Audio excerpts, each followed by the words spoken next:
Hey guys, welcome to Travel Views. Today we're going to talk about lighting. We're going to talk about how to use one light in 5 different ways. Let's do it.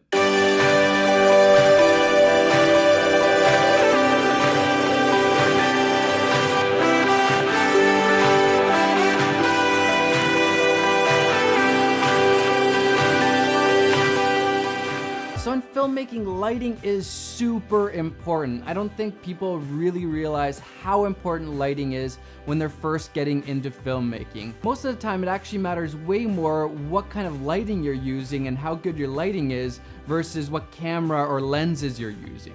You can have the most expensive camera out there, an Arri Alexa or something like that, but if your lighting sucks, then your footage is really not gonna look good at all. And it goes the other way too. Let's say you just have a Canon 80D, but you have really good lighting, you can still get some really good footage out of it with good lighting. But lighting is also one of the hardest things in filmmaking, I think. It's just really hard when you're starting out because you can't see light in the way that you should be able to see it to really work with it. You just don't understand light right away. But with practice and some different techniques and help from other people, you can definitely get some really good lighting for your videos.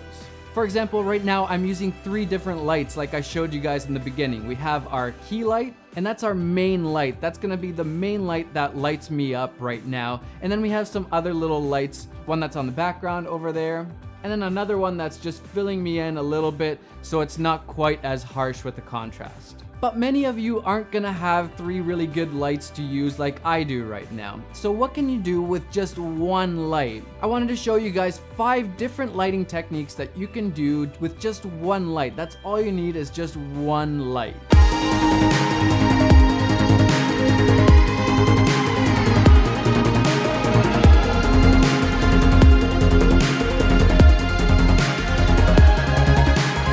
I end up going to my friend Jay Perry's studio. He has this amazing space, and this guy's just awesome. He's a photographer, does some video stuff. He runs a non-profit organization. Super creative, one of the most creative people that I know. Some of the stuff he comes up with, I don't understand it. Where does he come up with this stuff? And he's just really talented. He also just started a YouTube channel. You can check it out down below. He does photography tutorials and just talks about his journey as a photography and about life and all sorts of stuff.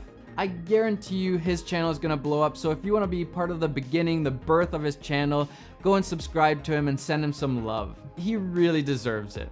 For this demo, I was using the Aputure 120D light, and this, I think it is my favorite light right now. I use it all the time. For example, right now, it is my key light. Look at that light, it just looks really good and it's just really easy to use. It's LED, so it doesn't consume a lot of power. It's really high quality light. The color of it is really good. It's a powerful light and it's not too expensive for what it is. So if you need a light and you can only buy one light, this is your light. You should definitely get the 120D from Aputure. So first tip before we get into it, you need to be using diffusers. So the 120D right off the bat is a pretty harsh source. It's not soft and it's not super flattering, but this is done on purpose so that then you can shape the light. So in this video, I'm gonna be using the Light Dome accessory. It's just a softbox that fits right onto the LED light. It's super handy, really easy to use. I love this setup. So now once you have the softbox on there, instead of the light being this small source, it's this huge source that almost looks like a window. It just looks like really natural, soft light. I'll be talking about diffusers in the next lighting video. Cheap DIY, really easy to use diffusers for your lights, no matter what light you're using. All right, so let's get into the different lighting setups. Number 1, we just have a straight on flat light. And this is what a lot of people do. And it's the worst kind of lighting in my opinion. It's just super boring, super flat. Nothing really is going on. It's not interesting in any way. There's no shape to it, there's no contrast, there's no shadows on the face. It's just boring, flat lighting. And this honestly is the biggest mistake a lot of people make with lighting, is that they just put it straight at their face and it ends up being really boring. It just doesn't look natural, doesn't look good. So I would say avoid setup number 1, straight on flat lighting. It's boring, don't use it. Alright, so how can we make it more interesting? Okay, well, we're just gonna take that light that was straight on and we're just gonna move it over to the side a little bit. Kind of a 45-degree angle to your face. And this is what's called Rembrandt lighting. So that's number 2. Rembrandt lighting is just putting the light to the side where you get this little triangle on the far side cheek. So that's what I'm doing in this video and all my YouTube videos. I have the light kind of 45 degrees and it's just lighting this side of my face really nicely and then just making this nice little triangle here, and then I have some shadow on the other side. So there's just a lot going on. It makes the face look much more interesting. And when you're using a big soft source like this, you still get really nice flattering light, so it's not too moody or not too contrasty. It's really flattering at the same time. If I only had to do one type of lighting setup, this would be it. This is the lighting setup that I go with 90% of the time. It just works really well.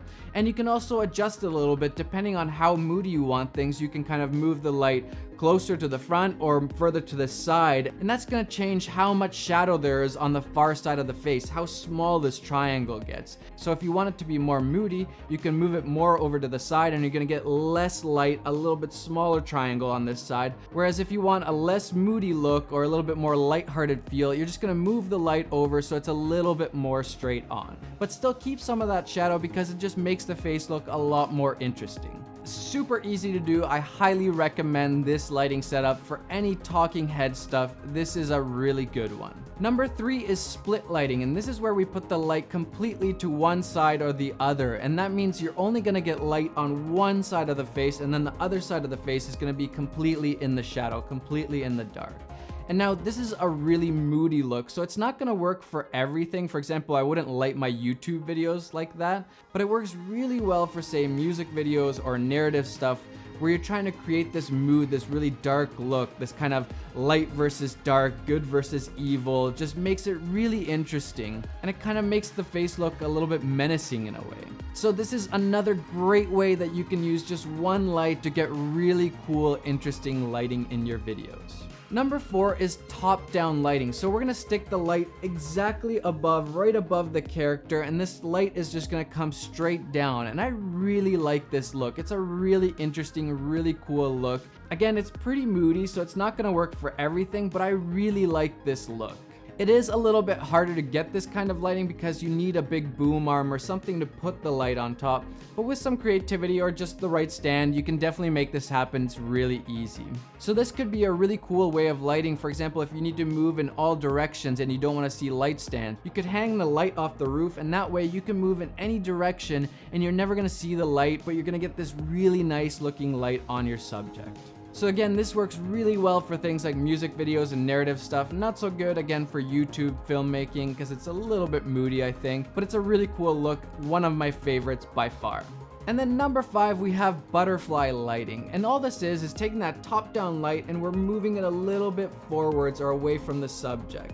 And what this does is it makes it a little bit less moody and creates this nice little shadow underneath the nose. And that's actually where the name comes from. It kind of makes this butterfly looking shape with your nose and then the shadow that your nose creates. So this is a beauty light. It's really flattering. It's used to just make someone look really good, whether it's a model or an actor or actress, something like that. It's really flattering and makes the talent look really good, but there's not too much mood going on.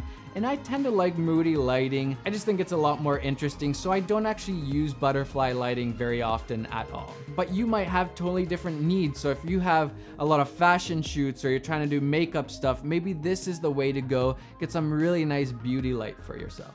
So there we go, 5 different ways to light with just one light. We have the flat lighting straight on, we have Rembrandt, we have split lighting, we have top down, and we have butterfly.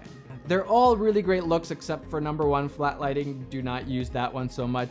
But all the rest of them are really cool looks that work for different situations. So think about what kind of mood you're trying to portray, what kind of feelings do you want the audience to have, and then use the lighting technique that kind of brings those emotions out. So if I want really dark, moody lighting, I'm gonna either do split lighting from the side or top-down lighting, make it really moody. Or if I just want really nice, flattering light, I'm probably gonna do a nice Rembrandt style lighting like I am right now. It just works really well.